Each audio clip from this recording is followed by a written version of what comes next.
حضرت مالک ابن دینار رضی اللہ تعالیٰ عنہ فرماتے ہیں کہ میں نے مکہ کے راستہ میں ایک عجیب و غریب نظارہ دیکھا۔ ایک کوا چونچ میں روٹی لیے اڑا جا رہا تھا۔ یہ دیکھ کر میں بھی اس کے پیچھے ہو لیا۔ دیکھتا کیا ہوں، ایک مقام پر جہاں وہ کوا اترا وہاں پر ایک بوڑھا شخص بندھا ہوا پڑا ہے۔ کوے نے روٹی کا ایک ایک لقمہ اس کو کھلانا شروع کیا، پھر پتے کے دونے میں کہیں سے پانی لا کر اس بوڑھے شخص کو پلا دیا۔ یہ دیکھ کر میں نے اس بوڑھے سے دریافت کیا کہ سچ بتائیے آپ کون ہیں؟ تو اس نے بتایا کہ میں حاجی ہوں، میرا تمام مال و اسباب چوروں نے چھین لیا ہے اور مجھے اس طرح باندھ کر ڈال دیا۔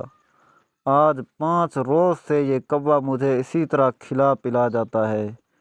یہ سن کر ہم نے اس بوڑھے کو کھول دیا اور وہاں سے روانہ ہو گئے۔